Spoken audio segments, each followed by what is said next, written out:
Were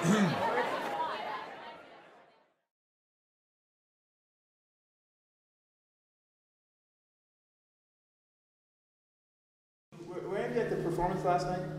A few of you. Oh, okay, some of you were. Okay, good. So I'm going to talk a little bit today about the instrument I played last night. It's called a waterphone. And so the title of my talk here is Hooked on Waterphonics. Before we get into it, I'm going to do something a little bit. I'm going to show a little video, a short video montage, and see if you can, find the common element here. So let's check this out.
So the last book kind of gives it away. What do these all have in common? Each of these little film clips that I played all featured this instrument called the waterphone. And I'm gonna get rid of that. Actually, let's do that. There we go. You know what? And I bought a special little thing, and I forgot to put it on. And Michelle, she went to the store, and I totally spaced on. I forgot. I bought a thing to get rid of that ground hub. Sorry. At any rate, what do these things have in common? Well, the last image, which was from the movie Mystery Men. And we see Tom Waits playing the waterphone, right? Building on this, our expectation. We hear this mysterious sound, right? We see it in the first Star Trek movie. It's in fact that opening scene. It begins just before we see the Klingon ships approaching. We hear the sound, this mysterious haunting sound. We hear it in Poltergeist. It's used throughout extensively in The Matrix and many more, right? So all of these films feature this instrument called the waterphone. So, what is a waterphone? What is it? Well, I brought two. I had to wonder. I found this little graphic on the internet. I thought, what on earth did they have in mind for the water skiing cell phone? I don't know. What could they possibly? Now we know. It's used in this presentation. Anyway, so what is a waterphone? Well, basically, it's a percussion instrument. I've brought two with me today, and I'll maybe just I'll tell you a little bit about the history of this instrument. It was invented in the I think maybe 1966 by Richard Waters. Richard Waters, pictured here, who's still living. He in fact made these two for me. I have 4 Waterphones, and I'm the proud owner of 4 Waterphones. And anyways, and so Richard at that time was living in California. He's now in Mississippi, and he had a background in art and an interest in music. And so he basically took, at that time, 2 metal containers and welded them together, and then brazed bronze rods around the edge of it, and added a kind of central hollow cylinder to hold the instrument. And that became this instrument called the Waterphone. And so yeah, basically in terms of literally, if you look at the construction, it's basically 2 stainless steel frying pans. Essentially, I think that's in fact what these things were originally intended for in this particular model, this particular design. So they're welded together, and then these rods, as I say, are made out of bronze. Okay, so stainless steel and bronze construction. It comes in different sizes. And in fact, it's changed over throughout its history, right? The earlier models kind of looked like this. They were a little more, they were smaller, a little more bulbous in terms of the reservoir, a resonating chamber at the bottom, and then gradually they've gotten a little bigger. This is he calls this one the Whaler. This one is called the Mega Bass Waterphone. There's an intermediate one also, just called a bass waterphone. I didn't bring that. So at any rate, I think, I'm not 100% sure about this, but I'm pretty sure that the changes in the design of this instrument historically have largely been the result of his ability to get the materials to make them. So you'd have a supplier that would supply him these little bowls, and then the supplier would go to business, and then you would have to find something else. So I think to a considerable extent, I think that has at least informed the evolution of Waterphones over its 40-some-odd year history. Now, I mentioned with this film clip I showed you earlier, this is an instrument that, even though relatively few people have seen one, I would say most people, at least in North America, but indeed internationally, many people have heard a Waterphone, especially through film and television soundtracks. It gets used extensively in film soundtracks, in particular in kind of science fiction films and also horror films. And I have some theories as to why it has been so widely used in those contexts. I think largely it is because it is this mysterious sound. I mean, there's a kind of haunting quality to the sound of a Waterphone to begin with, but also the fact that people, most people haven't seen one. So you hear this haunting sound. I mean, how many people have heard that before, that sound? If you've seen those movies, you've heard it, right? So you've heard the sound, but you don't necessarily, it's not attached to a particular instrument in the same way if we had a violin or a trumpet or a saxophone or something. We're not able to intuit, infer from the sound what the instrument is or the physical gestures involved in playing it. It just has this kind of mysterious sound. It almost sounds like a synthesizer, sort of, but you're not sure what it is. I think similar in some respects to the theremin, right? Those who know the theremin, a very early electronic instrument that has been used extensively in, it was at one time used extensively in like sort of B movies and sci-fi films, the sound of a UFO coming down. I think it's for a similar rationale. At that time, people didn't really know what that sound was. Right? Didn't really recognize it, didn't associate it with a particular instrument. Certainly, I think that's true in the 50s and 60s. Nowadays, I think people are maybe a little more familiar with it. I think a similar thing is going on with the Waterphone, right? People don't necessarily know what is producing this haunting kind of ethereal sound. Now, in terms of the tuning, I talked a little bit about its construction. So the deal on this is, so Richard Waters invented it. He holds the patent on this. Various people have infringed on his patent and made copies, all of which that I've heard don't sound nearly as good as the ones that he makes.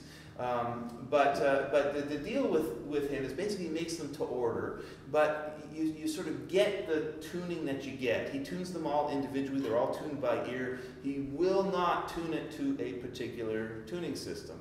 I know because I've asked him, and he will not. He doesn't do that, right? You get what you. So each one is unique in terms of its tuning, which is, I mean, in some ways it makes it difficult if you're playing in, say, you know, an ensemble situation where everybody's playing in 12-tone equal tempered tuning, and you've got this microtonal percussion instrument. Sometimes that can be really cool. Sometimes it doesn't work very well. But I also kind of like it, because there's I'm discovering new kind of sonorities in the instrument constantly, and new pitches and new ways of working with the particular pitch configurations on the 4 Waterphones that I have. So and there's a kind of challenge to it as well. So I actually kind of like the fact that it's not a particular tuning, but it's its own, you know, it's kind of a unique creation in that regard. Now, having said that, I have on occasion, if I'm playing in an ensemble situation, and I play it in a wide variety of situations. I played it, you know, as a duo with a baritone saxophonist named David Mott. I've played it in jazz contexts. I've played solo concerts, as I did last night. So I've played it in a pretty wide variety of contexts. And sometimes, if I, you know, can identify particular bronze rods that will more or less predictably give me a particular pitch. And there is a degree of indeterminacy here, like sometimes I'll get a harmonic, not necessarily the pitch that I'm expecting. But if I can more or less predictably get something, sometimes I actually make a little note on the instrument that really only I can see. So if I know this is more or less a concert D, give or take, you know, a few cents deviation, and I know we're playing a piece in D, then sometimes I can actually hit particular pitches with some predictability. But for the most part, it's kind of indeterminate in terms of the pitch material you're working with here. And as I say, every one of them is unique, so the tuning system varies from instrument to instrument. Now, in terms of playing techniques, I'll give you a sense of what this sounds like. Basically, the only thing, well, the main thing anyways, that I've heard most other people do with this is this thing we heard in each of those film clips I showed you, and that's this. That kind of thing. So various bowing techniques.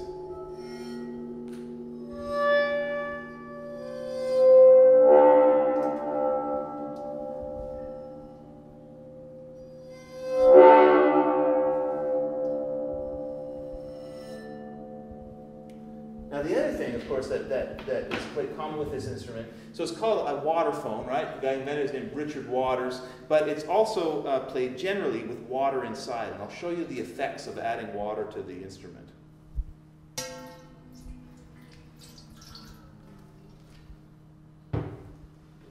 So now if I bow a single pitch, let's say,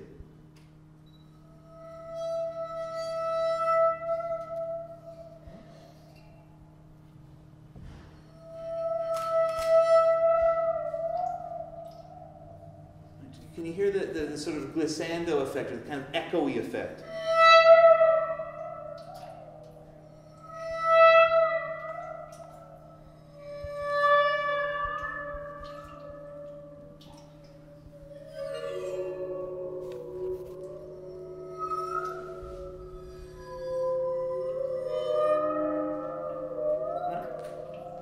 So as the water moves across the bottom vibrating plate, within the resonating chamber, it kind of shapes the sound and creates these little mini glissandi and this kind of echoey sound, which adds to the kind of mysterious quality of it. So that's kind of an interesting one. That the fundamental of this particular bronze rod happens to coincide with, you know, one of the main kind of frequencies in the bottom resonating plate. So you get this sympathetic resonance.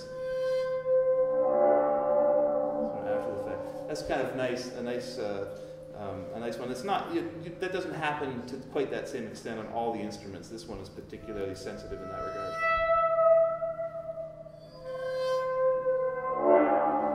You get the idea. So, what have we got here? Server connection failure. Let's get rid of that.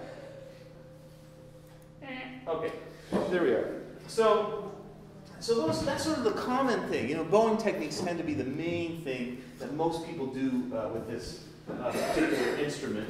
But there are a pretty wide variety of other possibilities. And maybe I'll show you a few of those. Okay, that's fine. I don't really need the internet. No, okay, either way, it's okay. There we go. There we go. Okay, so in addition to these sort of what might be thought of as kind of more common kind of techniques or conventional techniques, then we have maybe, I've been trying to develop some more unconventional approaches to the instrument. But again, we're dealing with an instrument here that's 40 some odd years old, so this idea of common practice techniques and extended techniques is maybe a little bit false here. I mean, I think the idea about extended technique on a waterphone. But at any rate, so I've developed a few other ways of playing the instrument to try and elicit different sonorities and a range of different sounds from it. So, for example, we already looked at the bow, but I play it quite often with my hands in a percussive manner. And so I can play the bronze rods around the perimeter here percussively.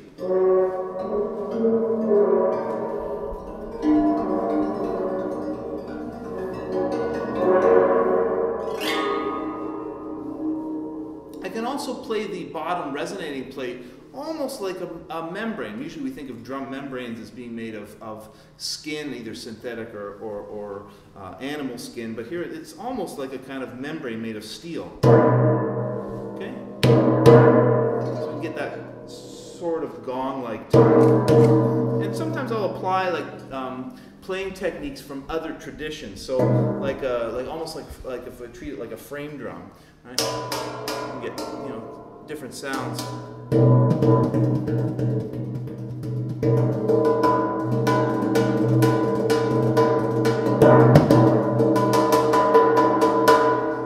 then sometimes I'll turn it upside down and play it like this too, sort of like a drum.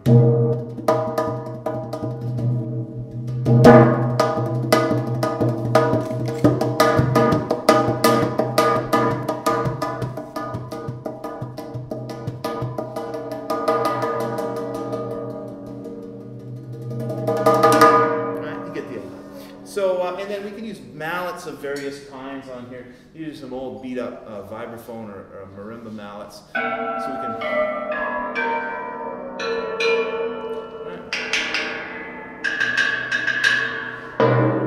play them in different ways. This is kind of a nice thing. This is just a regular like 25-cent rubber ball, like a super ball, on the end of a piece of bamboo. Actually, Richard Waters actually made this for me too. And at any rate, but we can do some nice things with this.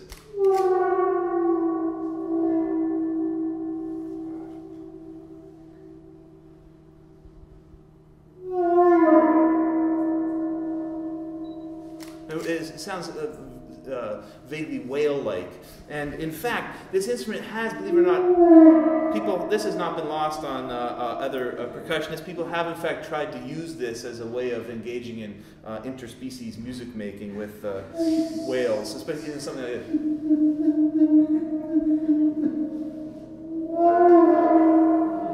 Dave Medini is at this festival, right? Rio Stacked whale music. I don't think this made it on their record, but maybe Dave Clark doesn't have one. I don't know. But anyway, so you can get some other sounds like that, and you can play it with sticks too. Again, in different ways. I mean, these kinds of things.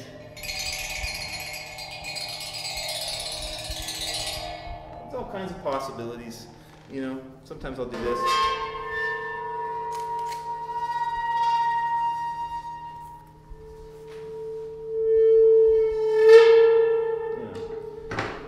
Sort of things, and then we can also actually prepare the instrument in different ways to create kind of sort of almost like a kind of muted effect. So if I do this, it sounds quite different than if I play them open.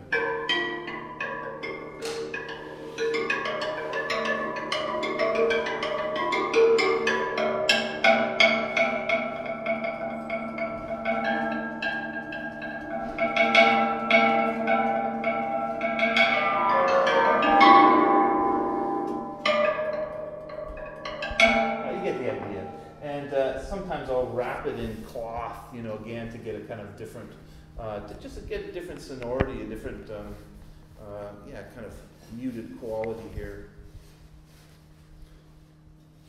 Let's see what in fact, you can play the water too, just by sloshing it around. Right. So I kind of like this because it can create this buzzing kind of.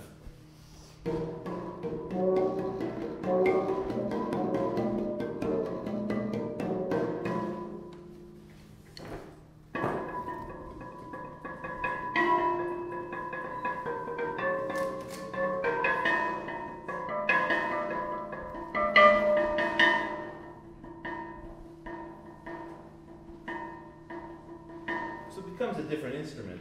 Right? We do these kinds of things to it. So it's actually, I think, a remarkably versatile instrument. I like it also because, you know, it's a lot smaller and lighter than a drum set. So I can bring one case around, or in this case, you know, I brought two with me. It's a lot easier to transport than a full kit. So now, one thing about this, because the instrument is not, there's no standard Waterphone tuning, and because of the nature of a lot of the techniques that I use on the instrument, writing music for it is a challenge, other than to play the Waterphone here, or you know, that kind of thing, which is I think what most people have done historically. So I've been this is something I'm still working on, trying to develop a kind of notation for it, you know, for some of these different techniques. And I've been asked to write a piece for choir and Waterphone, and I'll let you know how I make out with that. This is still a work in progress. But at any rate, let's see. Maybe I'll do. I asked you to do a very short performance, so maybe I'll do that now.